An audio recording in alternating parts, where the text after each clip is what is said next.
بسم اللہ الرحمن الرحیم۔ ناظرین، آپ دیکھ رہے ہیں نیکسٹ گائیڈنس، اور آج ہم شروعات کریں گے سلطان نور الدین زنگی کی قسط نمبر 10 سے۔ سلطان نور الدین زنگی نے تکبیر بلند کی تھی۔ اس تکبیر کے جواب میں سارے سالاروں اور سارے لشکریوں نے میدان جنگ میں کچھ اس طرح زوردار انداز میں تکبیر بلند کی کہ تکبیروں کی آوازیں ایک خوفناک بازگشت کے ساتھ صحرا صحرا پھیلتی، باد سرسر ساگر ساگر بپھرتی، موجود اور تغیر کی رستگاہوں میں دہکتی سلگتی آتش کی طرح چاروں طرف پھیل گئی تھیں۔ اس کے ساتھ ہی سلطان نور الدین زنگی نے جنگ کی ابتدا کی۔ اس نے اپنے لشکر کو آگے بڑھنے کی ہدایت کی۔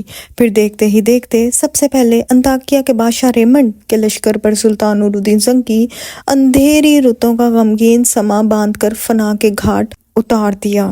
طوفانوں، فطرت کی جولاؤں گاہوں میں ہر شے کو تلپ کر دینے والی آندھیوں اور موت کے منہ پر تماچے مار دینے والی بے پناہ سردگی کی سنگ دلی میں برف کی تیزگی کی طرح حملہ آور ہو گیا تھا۔ سلطان کے ساتھ ہی ساتھ دشمن کے پہلو پر عالم اسلام کا رجل عظیم اسدالدین شیر کو صلیبیوں پر دمبخو اور بے آسرا اور منزلوں کو محوم کر دینے والے بحر ہیبت ناک اور سینے تک میں دل کی اشوبی بے یقینی کی دھند بھر دینے والی گرم تیزہ کاری کی طرح حملہ آور ہو گیا تھا۔ اس وقت مسلم امہ کا عظیم سپوت مجد الدین ابن الدیہ راتوں کے جلن، دلوں کی دھڑکن، نغموں کی تواں، نگاہوں کی خمار، مہینوں کی تڑپ اور سالوں کی کسک تک میں کرپا مسلسل ہوس باختگی بھر کر مخدوش شکستہ کر دینے والے بگولوں، ذلت کے گرداب بھر دینے والا چنگاڑتی چیختی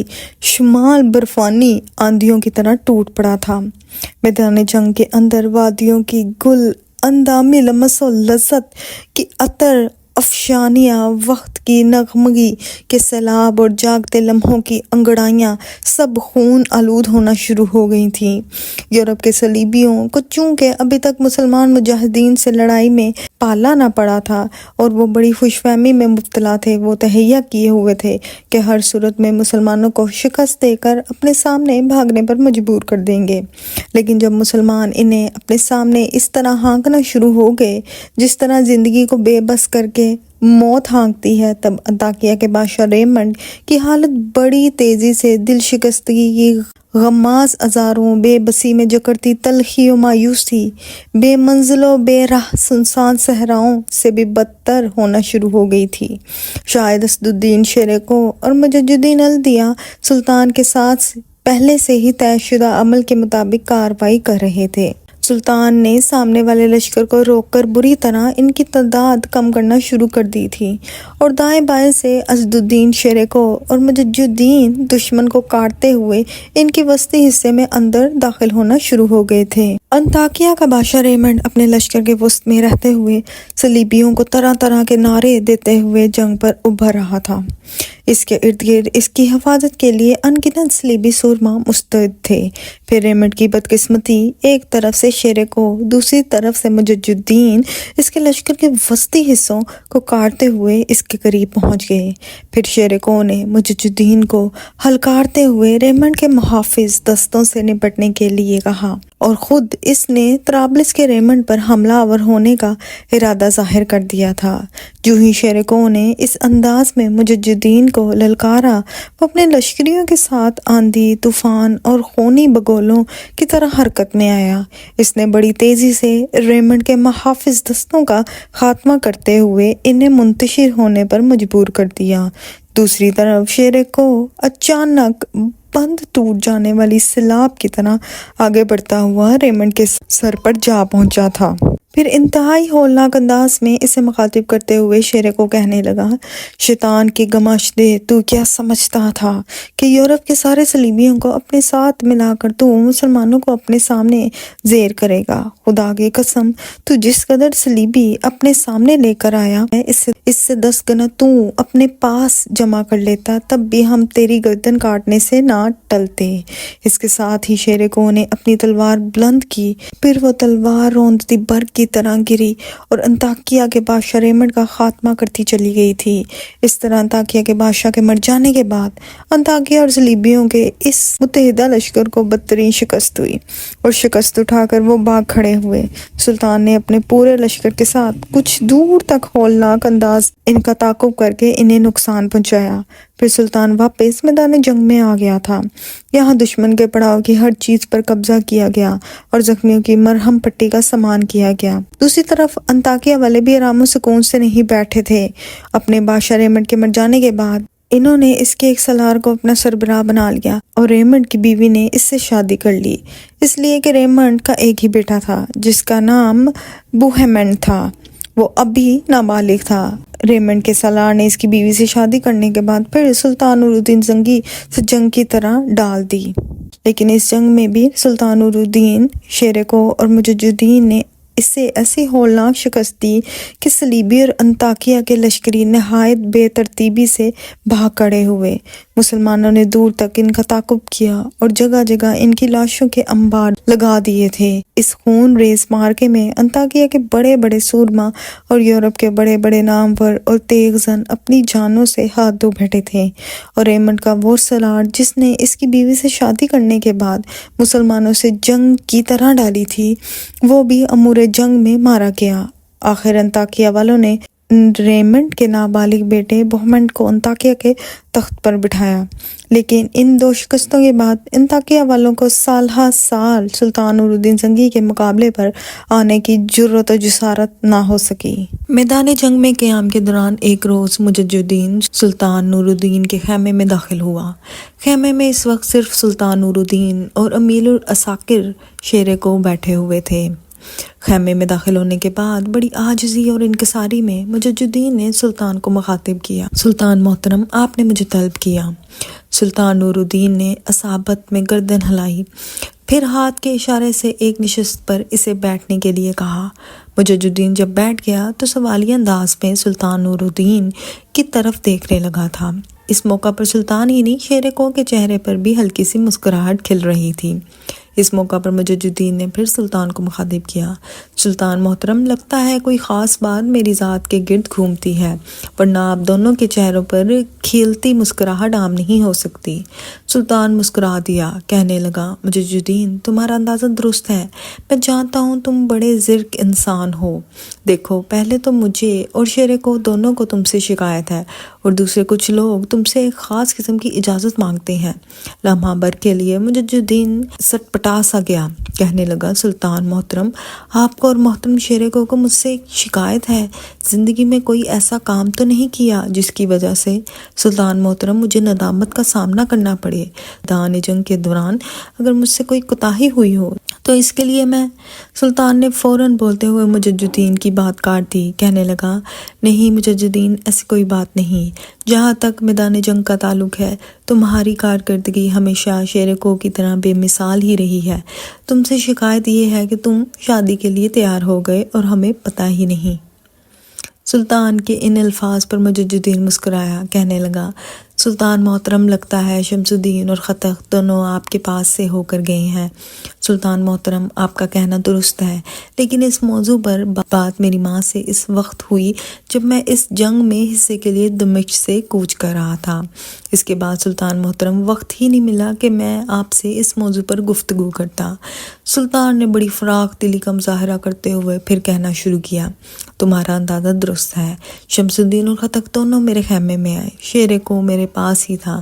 انہوں نے ساری باتیں تفصیل سے بتائیں، اور یہ بات درست ہے، دمشق سے کوچ کرتے وقت تم اپنی ماں کے سامنے شادی کے لیے تیار ہوئے، اور وہ لڑکی خوش قسمت ہے جس نے از خود تمہارا انتخاب کیا ہے۔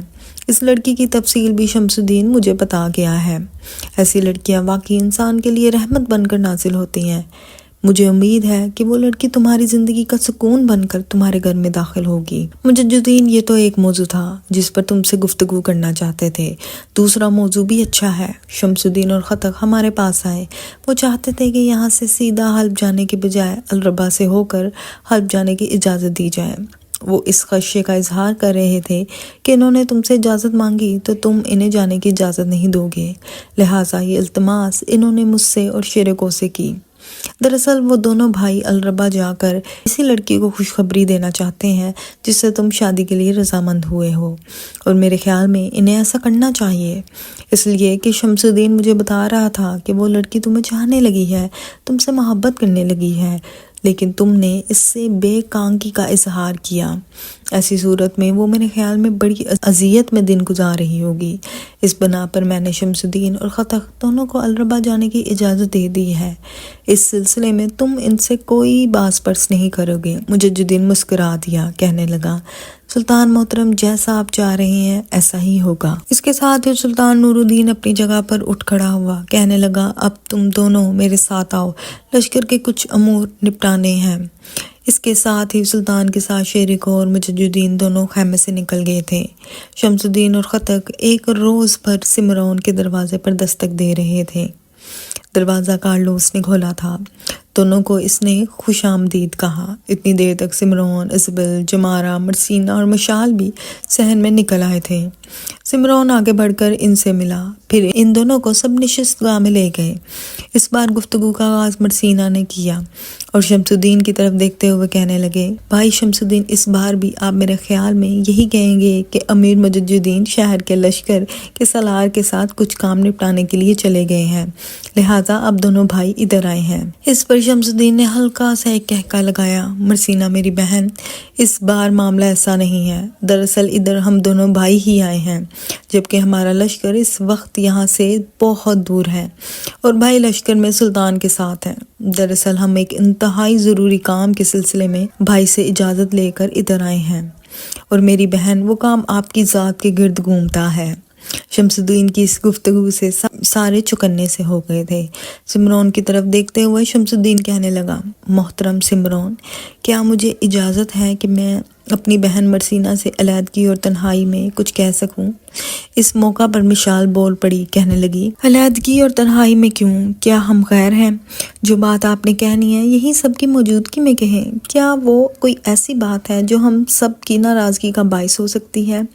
شمس الدین مسکرا دیا، کہنے لگا، نہیں، ایسی بات نہیں ہے، بلکہ وہ ایک خوشخبری ہے جسے سن کر سب خوشی اور سکون محسوس کریں گے۔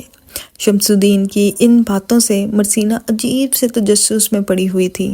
جمارہ اور باقی لوگ بھی عجیب طرح سے اس کی طرف دیکھ رہے تھے۔ اس بار فیصلہ کن انداز میں کارلوس بول پڑا، جو کچھ تم کہنا چاہتے ہو اگر وہ ہماری خوشی کا باعث ہے تو میرے بیٹے سب کے سامنے کہو۔ اب تم اس گھر کے ایک فرد ہو، مرسینہ اور مشال دونوں تمہاری بہنیں ہیں، کہو، سب کے سامنے کہو، مرسینہ کے لیے تم کیا اچھی خبر لے کر آئے ہو۔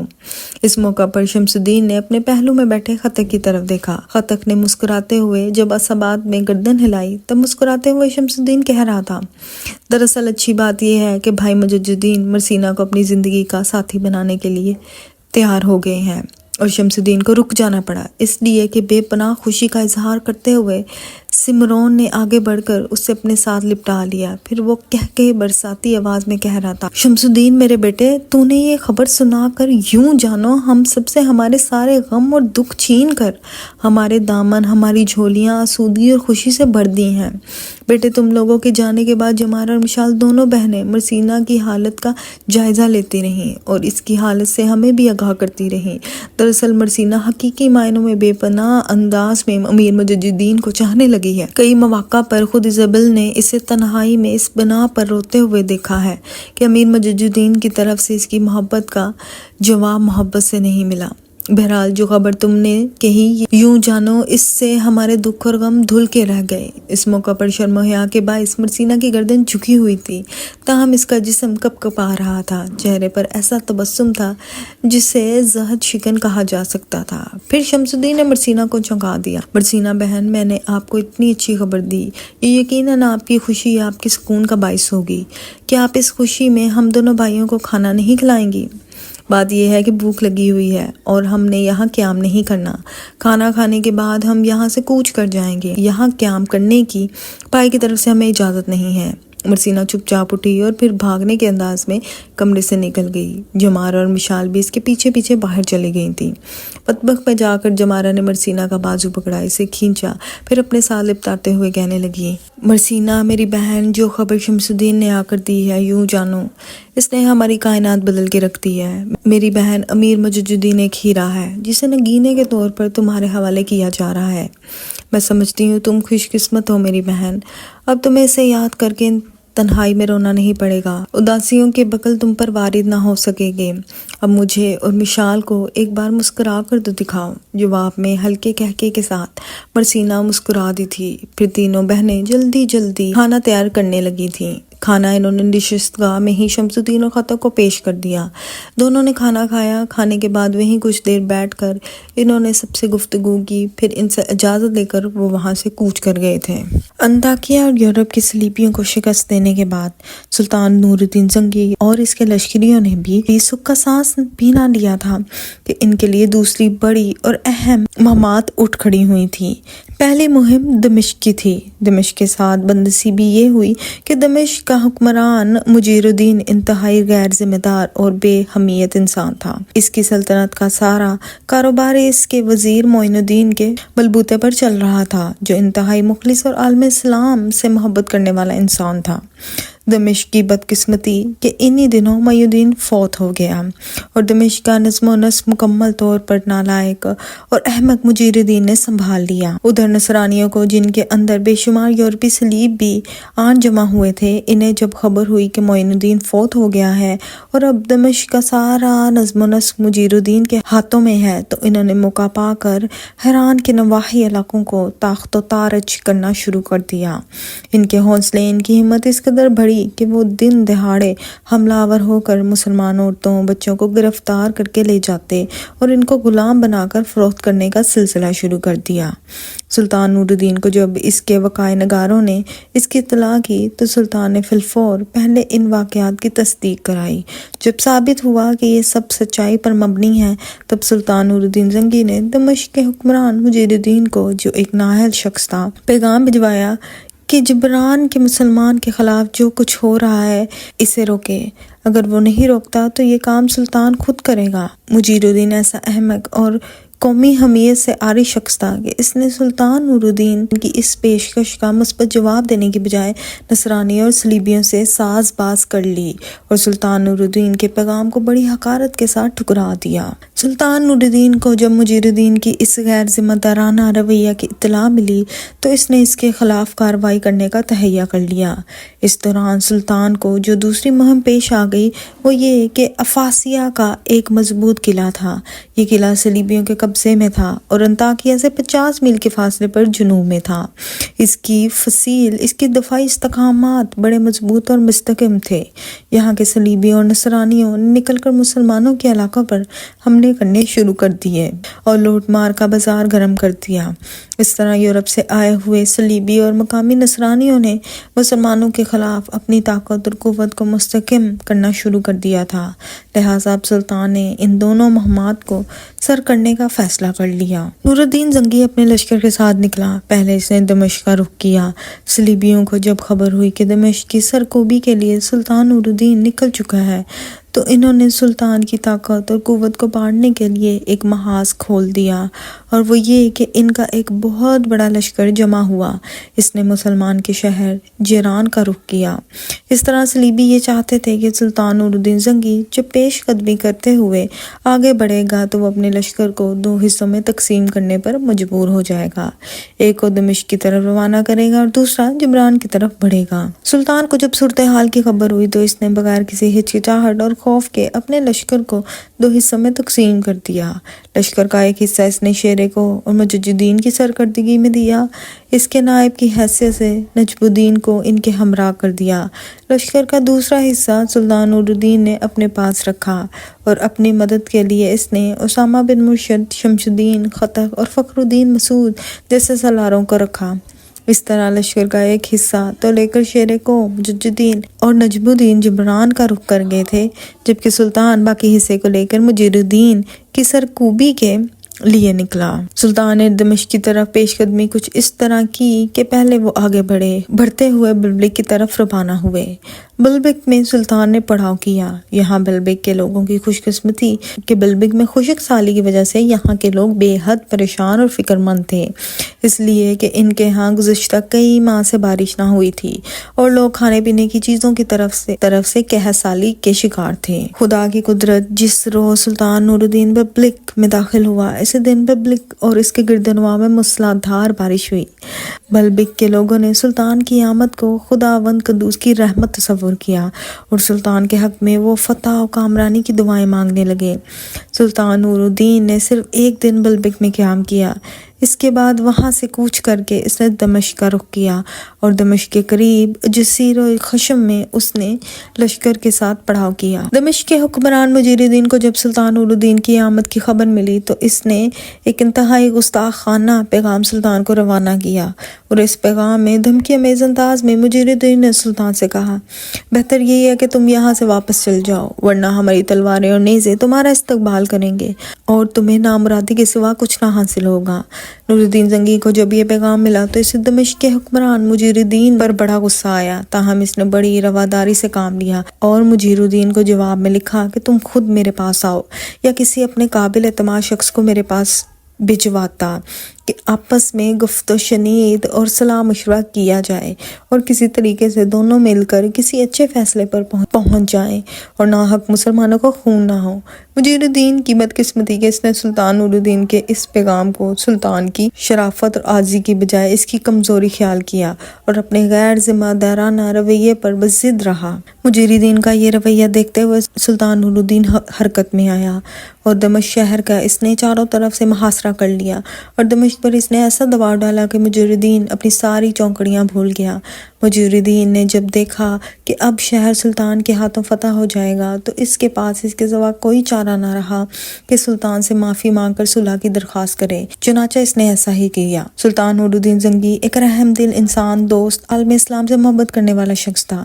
مجیر الدین کی نامعقول اور بے حمیت رویے کو فراموش کرتے ہوئے اس کی درخواست کو قبول کر لیا، اس لیے کہ وہ مسلمانوں کے خون سے ہاتھ رنگنا نہیں چاہتا تھا، لہٰذا مجیر الدین کو معاف کر کے صلح کو تسلیم کر لیا۔